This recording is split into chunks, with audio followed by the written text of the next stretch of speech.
Hi friends, welcome back. Bangladesh में हुआ anti Indian forces expose. देखें, वीडियो शुरू करते हैं। वीडियो शुरू करने से पहले अगर आप चैनल पर नए हो और आपने अभी तक सब्सक्राइब नहीं किया तो जल्दी से पहले सब्सक्राइब के बटन और बेल आइकन को क्लिक कर लो ताकि आपको हमारे सारे न्यू वीडियोस के नोटिफिकेशन मिल जाए जैसे हम अपलोड करें। अगर आपको वीडियो पसंद आता है प्लीज़ लाइक एंड शेयर। चलिए शुरू करते हैं। अब क्या पता चल गया कौन है ये फोर्सेस जो एंटी इंडियन और क्या उनके ऊपर एक्शन किया जाएगा। देखते हैं, अब पता चलेगा कौन है ये लोग। दोस्तों, बांग्लादेश वाले कुछ ज्यादा नहीं बोल रहे हैं इंडिया के बारे में। उनको ये समझना चाहिए कि जब हम लोग अपना मैप खरीदते हैं ना तो उनका वाला तो फ्री में आ जाता है। बांग्लादेश का पॉलिटिकल और सोशल क्राइसिस हर दिन नए रंग दिखा रहा है। बांग्लादेश के अंदर दीपू चंद्र दास की लिंचिंग की खबर हमने आपको बताई थी।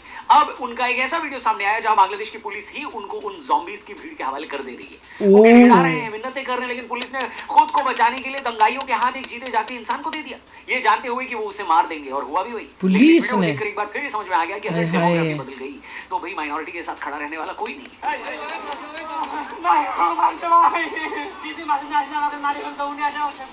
खैर, उन वैश्यों का तो भगवान हिसाब करेगा और बड़ा ही दर्दनाक हिसाब करेगा, लेकिन इस समय बांग्लादेश का हिसाब थोड़ा बिगड़ा हुआ है।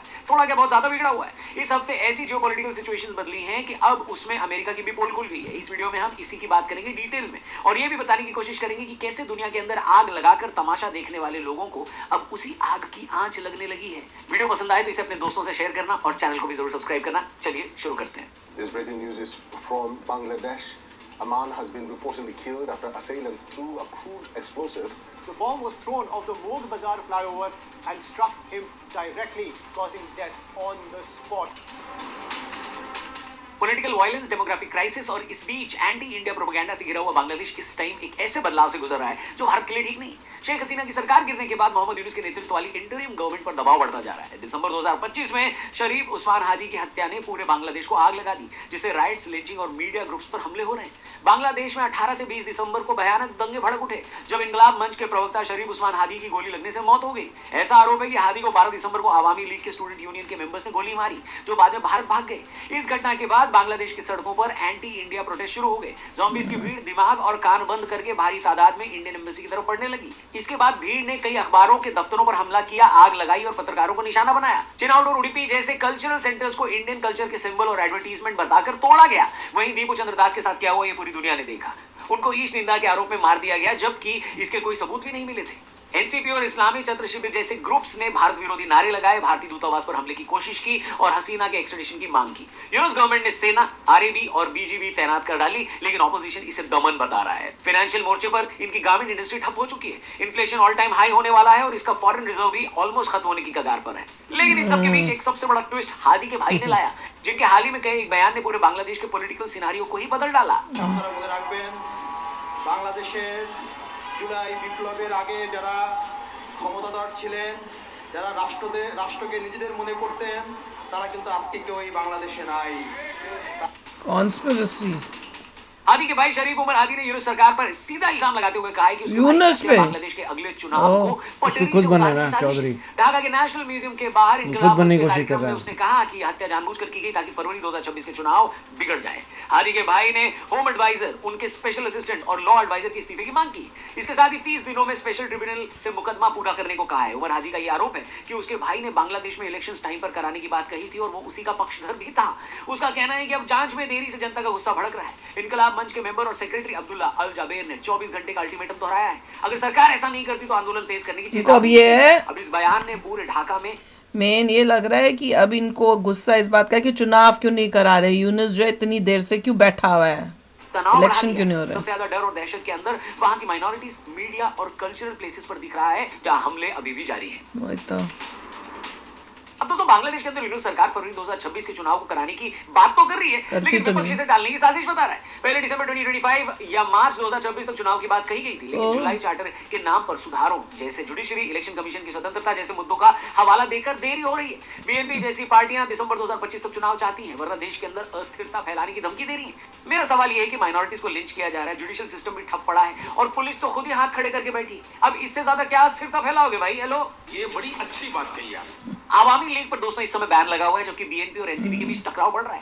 एक्सपर्ट्स का कहना है कि ये बदलेगी राजनीति और फाइनेंशियल क्राइसिस को बढ़ावा दे रहा है, जिससे डेमोक्रेटिक रीसेट मुश्किल हो रहा है। साफ शब्दों में ये यूनुस की तरफ से बांग्लादेश के चुनाव टालने की साजिश है। यूनुस ये भी चाहता है कि वो भारत को उस हद तक प्रोवोक करे ताकि भारत एक जवाबी हमला करे और उसके बाद बांग्लादेश में चुनावों को वो इमरजेंसी बताकर फिर से टाल दे। तू समझा? हाँ। नहीं, तू समझा नहीं? अब बांग्लादेश की क्राइसिस भारत के लिए बड़ा खतरा है। ऐसा क्यों, इसके बारे में हम आपको पहले भी कई वीडियोस में बता चुके हैं, लेकिन इसमें नॉर्थ ईस्ट को लगातार पैनिक मोड में डालने की कोशिश हो रही है। दरअसल बांग्लादेश के इस एंटी इंडिया सेंटीमेंट्स की वजह से बांग्लादेश में इंडिया वीजा सेंटर्स बंद हुए हैं। साथ ही राजशाही और गुमनामे हमलों का डर है। सीमा पर घुसपैठ, रेडिकलाइजेशन, इलीगल आर्म्स स्मगलिंग और कम्युनल टेंशन बढ़ने वाले हैं। दीपू चंद्र दास की लिंचिंग के बाद से माइनॉरिटीज के अंदर भारी डर है, जिसकी वजह से वो बांग्लादेश से भागकर भारत शरण लेने के लिए मजबूर हो सकते हैं। ये बांग्लादेश बॉर्डर पर भारत के लिए एक रेफ्यूजी क्राइसिस बनने का डर बढ़ा देगा। फाइनेंशियल मोर्चों पर गारमेंट सप्लाई चेन इस समय पूरी तरह बाधित है। बिजनेस और कनेक्टिविटी प्रोजेक्ट्स जैसे ट्रेन सर्विसेज भी इससे अफेक्टेड है। शेख हसीना के एक्सट्रेडिशन की बढ़ती मांग ने एक डिप्लोमेटिक टेंशन भी पैदा करके रखा है। लेकिन इन सब के बीच में वेस्ट बंगाल के अंदर 1 साल पुरानी खबर सोशल मीडिया पर वायरल है, जिसमें पूरे सीक्रेट एजेंसीज और सिक्योरिटी फोर्सेस की टेंशन बढ़ाई है।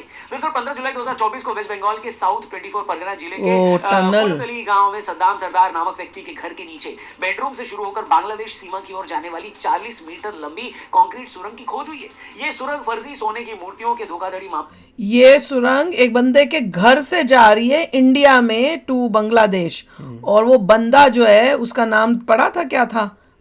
जांच के दौरान मिली, जब पुलिस सद्दाम और उसके भाई सहरुल को गिरफ्तार करने गई थी। दिसंबर 2025 में सोशल मीडिया पर वायरल होने से ये फिर चर्चा में आई है। 15 जुलाई 2024 को नादिया जिले के एक व्यक्ति की शिकायत पर बरुईपुर पुलिस ने सद्दाम सरदार के एक मंजिला घर पर छापा मारा था। सद्दाम और सहरुल ने सोशल मीडिया पर सस्ते दामों पर सोने की मूर्तियां बेचकर लोगों को ठगा था। छापे के दौरान परिवार और गांव के लोगों ने पुलिस पर हमला कर दिया था, जिसमें 3 पुलिसकर्मी घायल भी हुए। सद्दाम ने हवा में गोली चलाई और भाई संग सुरंग से भाग गया।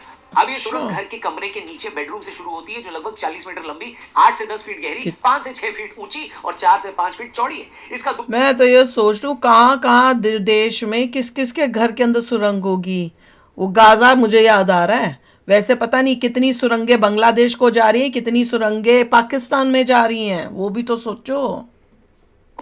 नाले से जुड़ता है, जो सुंदरबन के मडला नदी में मिलता है और इसके पार भारत बांग्लादेश सीमा पड़ती है। पुलिस का मानना है कि इसे भागने के लिए बनाया गया था। हालांकि सद्दाम ने दावा किया है कि वो फिशरीज के लिए थी। पुलिस ने सद्दाम की पत्नी मसूदा और सहरुल की पत्नी राबिया को हमले के आरोप में गिरफ्तार किया है, जहां उनका भाई अभी भी फरार है। राज्यपाल सीवी आनंद बोस ने इसे नेशनल सिक्योरिटी के लिए खतरा बताकर चिंता जताई है। बीएसएफ को भी इसकी न्यूज दी गई थी। ऐसा शक है कि इसी सुरंग से इलीगल बांग्लादेशी भारत में लाए जाते हैं। क्यों नहीं? अब जरा आज की बांग्लादेश की सिचुएशन से इस न्यूज को जोड़कर देखिए, ये कितनी खतरनाक बात है।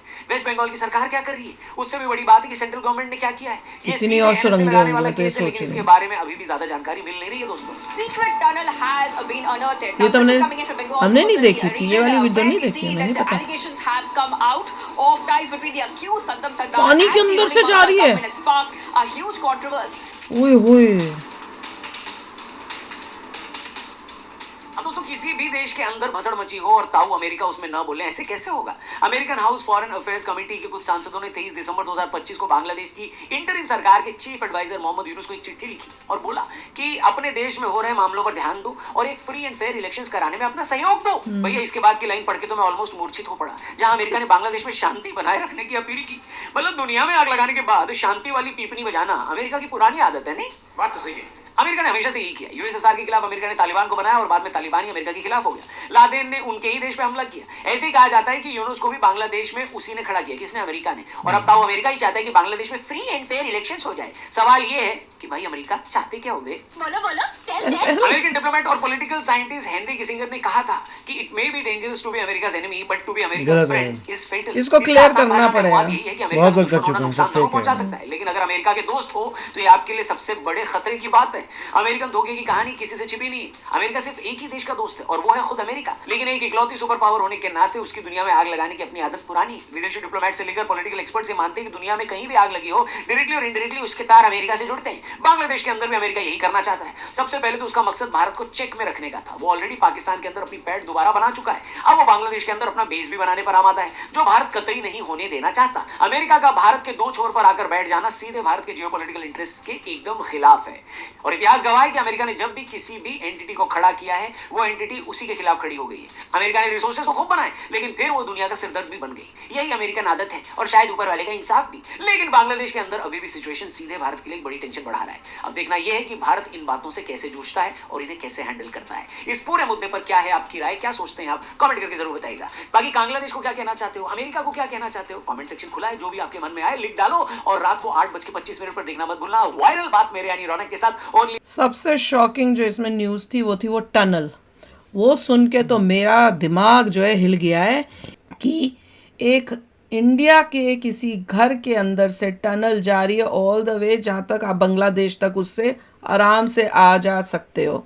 और उससे वो क्या क्या करते होंगे वो सोचो। खाली जैसे कह रहे हैं सोने की मूर्तियाँ ही नहीं, और भी मतलब लोगों को इलीगल आर्म्स, एमुनेशंस, पता नहीं क्या क्या करते होंगे। देखिए, और कितनी और टनल्स होंगी ये भी तो सोचो। जब कोई एक्सप्लेन नहीं कर पाता किसी चीज़ को तो वो यही बोलता है कि यूएसए ने किया है, जबकि आपको कुछ फैक्ट्स नहीं मिलेंगे कि यूएसए ने किया नहीं किया। किया भी हो सकता है, नहीं भी हो सकता, किसी और ने भी किया होता। चाइना के ज्यादा चांसेस लग रहे थे। कॉन्स्पिरेसी थ्योरीज होती हैं कि यूएसए ने ये किया वो किया, उनकी इंटरनल प्रॉब्लम्स हैं। अब पहले यूनिस को खड़ा किया यंगस्टर्स ने, अब यंगस्टर्स खुद खड़ा होना चाहते हैं, खुद ही उसको हटाना चाहते हैं और अब इलेक्शंस चाहते हैं। They want to be in power. जो लोग दो आ रहे हैं, यंगस्टर्स जो नजर आ रहे हैं, जो बोलते हुए बहुत हाथ हिला रहे हैं, उनका पर्पस है वो बने कि हम बन जाएं। भैया पावर कौन नहीं चाहता, वही तो है, पैसा, पावर। अपने इंटरनल प्रॉब्लम्स हैं। अभी तक अमेरिका को भी बेस नहीं देखा, कुछ नहीं हुआ, दिस नथिंग। अगर होता कंट्रोल तो कभी तक भाई यूएस से पूरा जो जो उसको चाहिए था वो बांग्लादेश में ला चुका होता। और अगर अमेरिका करने की कोशिश कर रहा है, अगर कर भी रहा है, अगर उसमें सच्चाई है तो वो मोस्ट लाइकली इंडिया के अगेंस्ट करने के लिए नहीं कर रहा होगा, वो कर रहा होगा चाइना के अगेंस्ट करने की, कि चाइना जो है इस तरह से आसपास की जगहों पे अपना कंट्रोल ना कर ले। और ये बोलना कि अमेरिका का प्रेजेंस है पाकिस्तान में, दैट इज नॉट करेक्ट। वो कोल्ड वॉर था।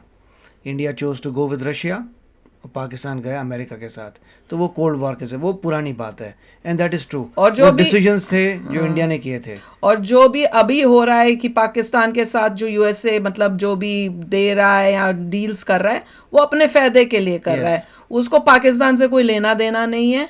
और मैंने पहले भी बोला हुआ है कि उनका एम मोस्ट लाइकली होगा, कोई इंटरनली उनको दिखा होगा कि ये इनके साथ अभी करने में फ़ायदा है, जिसका वो अब यूज़ करेंगे, चाइना को काउंटर करेंगे, या उनको आसपास की जो कंट्रीज़ हैं दूसरी, वहाँ पे कुछ चाहिए हो, जैसे ईरान है या कोई और कंट्री है, तो उसके लिए भी उनको कोई बेस चाहिए या कुछ चाहिए, तो वो अपना इंटरेस्ट देख रहे हो। हर कंट्री अपना इंटरेस्ट देखती है और देखना भी चाहिए। दुनिया को थोड़ी कोई देखते रहोगे तुम, दुनिया को शुद्ध हर कंट्री जो अपना देखेगी, दुनिया का नहीं देखती। और जो दुनिया का देखेगी वो कभी अपना खुद का प्रोग्रेस नहीं कर पाएगी। वर्ल्ड पावर बनना है, अगर इंडिया को भी बनना है तो उसको पहले अपना देखना होगा। कहते हैं ना कि अगर प्लेन नीचे गिर रहा हो, क्रैश हो रहा हो, तो तुम पहले अपने ऊपर मास्क पहनते हो, ना कि आसपास के। वो कहते हैं पहले खुद का पहनो, फिर वैसी अपनी कंट्री को पहले करो, आगे बढ़ाओ, फिर दुनिया को करने की कोशिश करो। तो ये बहुत बड़ी बात है। और टाइम एंड अगेन पता चल जाएगा, अभी तो कुछ क्लियर नहीं हो रहा, पर टाइम एंड अगेन। और ये जो यूनिस है जो इलेक्शन नहीं करा रहा, वो मोस्ट लाइकली कोशिश उसकी ये होगी कि मैं सिस्टम को इस तरह से कर दूं कि मेरे को ही जो है वोट मिले ताकि मैं पावर में आ सकूं। ये भी एक चांस होता है, वो टाली जा रहा है। सोचना पड़ेगा इस ब्रेडी ओल्ड का है। हाँ, ही इज ओल्ड, पता नहीं, समझ नहीं आ रहा कि वो क्या, वो बहाने मार रहा है कि मैं ये फलाना काम करने की कोशिश कर रहा हूँ ताकि इलेक्शंस फेयर हो, पर वो लग नहीं रहा। उसका हो सकता है कि खुद का या अपने किसी बंदे को खड़ा करने का उसका अपना ही कोई गेम चल रहा हो। तो चलो यार, आप भी शेयर करना अपने थॉट्स। चलते हैं, मिलेंगे नेक्स्ट वीडियो में बहुत ही जल्द। Till then take care and bye bye. तो अगर आप मेरे इस चैनल पे नए हो तो जल्दी से सब्सक्राइब के बटन को हिट करो और बेल आइकन को क्लिक करो, ताकि आपको मेरा जब नया वीडियो मैं लगाऊं आपको उसके बारे में जल्दी से पता चल जाए।